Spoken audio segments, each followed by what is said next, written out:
बुरी पड़ोसन। ये देखो, इस सरिता ने फिर कचरा अपने आंगन में डाल दिया। ये इंसान है या जानवर?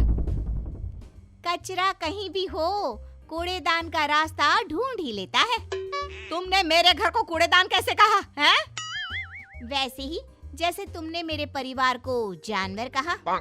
देखो, मैं राकेश भाई साहब का लिहाज कर रही हूँ, वरना क्या, मैं भी मुकेश भैया की वजह से चुप हूँ। राकेश की पत्नी सरिता और मुकेश की पत्नी विनीता के बीच ये झगड़ा रोज की बात हो गई थी, लेकिन हमेशा ऐसा नहीं था। दोनों परिवार 4 पुश्तों से अच्छे पड़ोसियों की तरह रह रहे थे। राकेश और मुकेश दोनों एक साथ ही बड़े हुए और बचपन से अच्छे दोस्त रहे। शादी के बाद दोनों की पत्नियां भी सहेलियां बन गईं, लेकिन धीरे धीरे दोनों में मनमुटाव हो गया, जिससे माहौल बदल गया। तब से ना चाहते हुए भी बचपन के दोस्त दूर हो गए। देखा, आज फिर उस सरिता ने हमारे घर कचरा फेंका। अरे इतनी हवा चल रही है, कहीं से उड़कर आ गया होगा।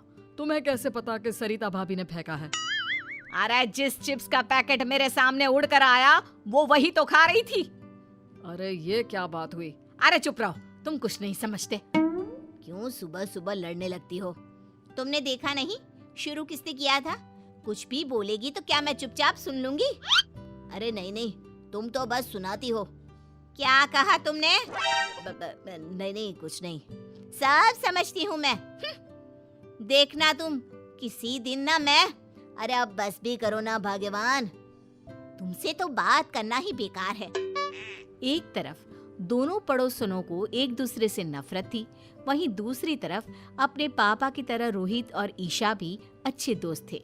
दोनों कॉलेज में साथ पढ़ते थे। सॉरी, आज मम्मी ने सुबह सुबह झगड़ा किया। अरे तुम क्यों सॉरी कह रही हो? ये तो रोज का है। कभी विनीता आंटी लड़ाई शुरू करती है तो कभी मम्मी, और फंस हम गए। हम और हमारे पापा बेचारे बचपन के दोस्त आपस में बात भी नहीं कर पाते।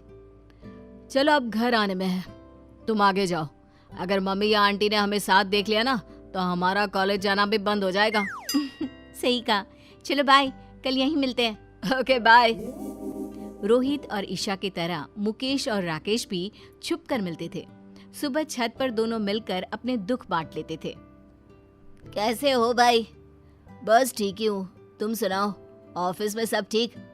ऑफिस में तो सब ठीक है, बस घर में सब ठीक हो जाए। इन दोनों का झगड़ा तो रोज की बात हो गई है। तेरी हिम्मत कैसे हुई मेरे बेटे को आवारा कहने की? मुझे मिसेस शर्मा ने सब बता दिया, शर्म नहीं आती? अरे शर्म तो तुझे आनी चाहिए।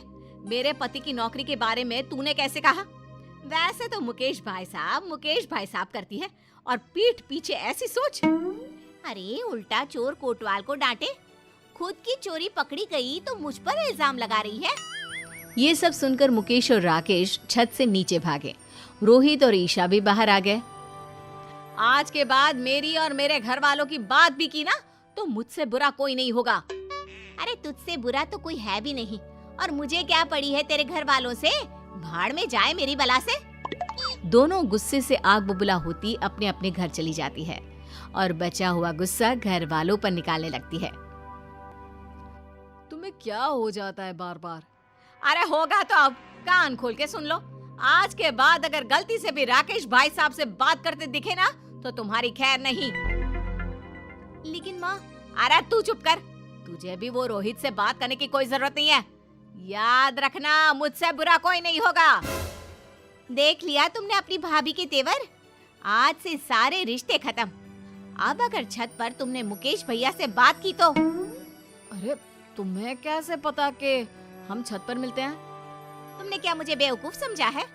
अगर तुमने मुकेश भैया से बात की तो मैं मायके चली जाऊंगी। अरे क्या माँ, जरा सी बात में। तू भी सुन ले हीरो, अगर कॉलेज में ईशा के साथ बात की तो अपनी माँ को भूल जाना। सरिता और विनीता के रोज रोज के झगड़ों को खत्म करने के लिए रोहित और ईशा ने प्लान बनाया और चुपके से राकेश और मुकेश को कॉलेज के कैंटीन में मिलने बुलाया। अरे बच्चों, हमें यहाँ क्यों बुलाया? हाँ, अगर तुम्हारी मम्मियों को पता चल गया तो हम चारों की चटनी बना देंगी वो। पापा, मुकेश अंकल, हमने मम्मी और आंटी के झगड़े को खत्म करने का प्लान बनाया है। कैसा प्लान? देखिए, मम्मी और आंटी दोनों दिल की बुरी नहीं है। दोनों के झगड़े का कारण थोड़ी गलतफहमियां और बाकी चुगलियां हैं। आपने सुना नहीं था? मम्मी को विनीता आंटी और विनीता आंटी को मम्मी के खिलाफ वो शर्मा आंटी ने ही तो भड़काया था।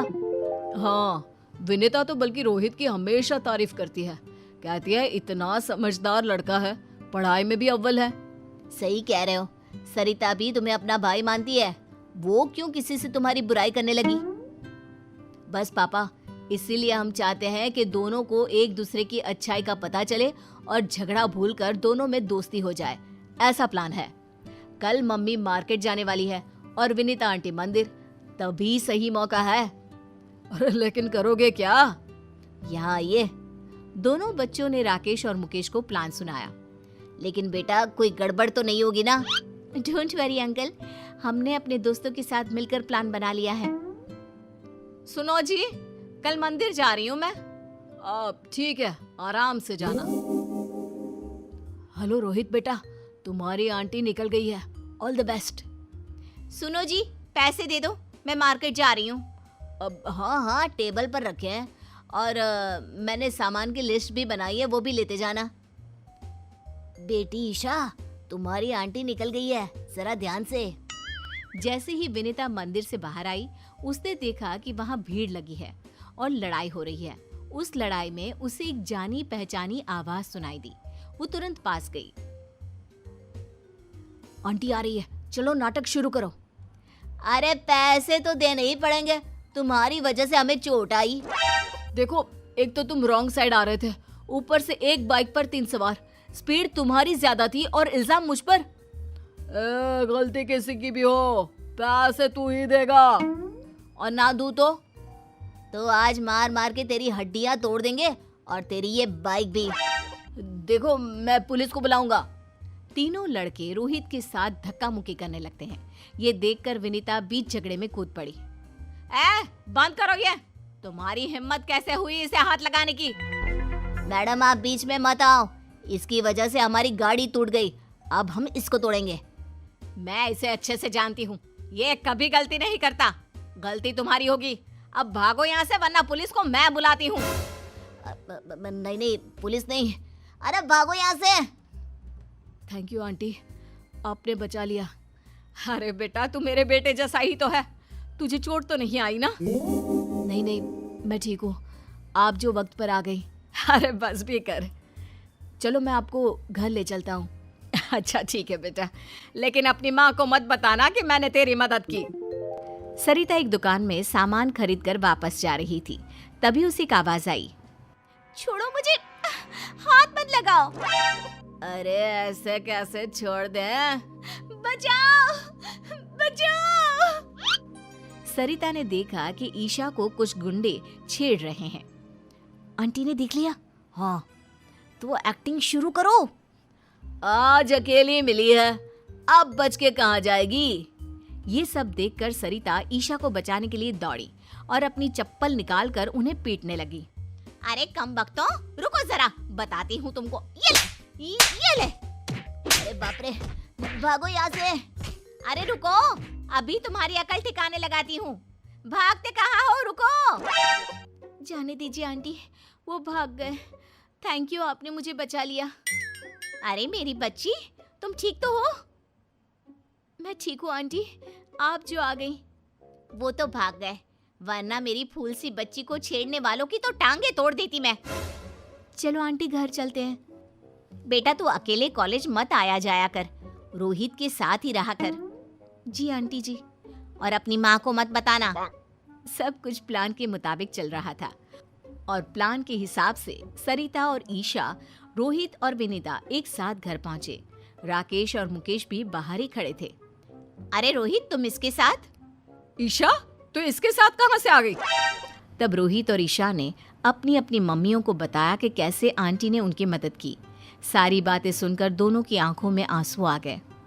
सरिता, थैंक यू, तुमने मेरी बेटी को बचा लिया। मैं तुम्हारा एहसान जिंदगी भर नहीं भूलूंगी। एहसान कैसे बहन, ईशा मेरी बेटी जैसी है और तुमने भी तो रोहित को बचा लिया। अरे कैसे नहीं बचाती, हमारे घर के लड़के को कोई ऐसे ही हाथ लगा लेगा क्या? मुझे माफ कर दो विनीता, मैंने तुम्हें गलत समझा। अरे गलती तो मेरी थी बहन, मुझे माफ कर दो। देखा सरिता, दिल की बुरी ना तुम हो ना विनीता, दोनों ने आज एक दूसरे के बच्चों की मदद की। हाँ, और तुम्हारी लड़ाई का कारण था गलतफहमी और वो मिसेस शर्मा की चुगली। हाँ, अगर हमने बाहर वालों की बातें मानने के बजाय आपस में शांति से बात की होती तो कभी लड़ाई ना होती। हाँ, अब से हम कभी नहीं लड़ेंगे। आखिर पहला सगा पड़ोसी ही तो होता है। उस दिन से दोनों में दोस्ती हो गई। अब मंदिर हो या मार्केट, दोनों साथ साथ जाती। राकेश और मुकेश भी खुलकर मिलते। सुबह की चाय दोनों आंगन में साथ बैठकर पीते। रोहित और ईशा भी कॉलेज साथ आते जाते। दोनों परिवारों में प्यार और खुशहाली फिर से लौट आई।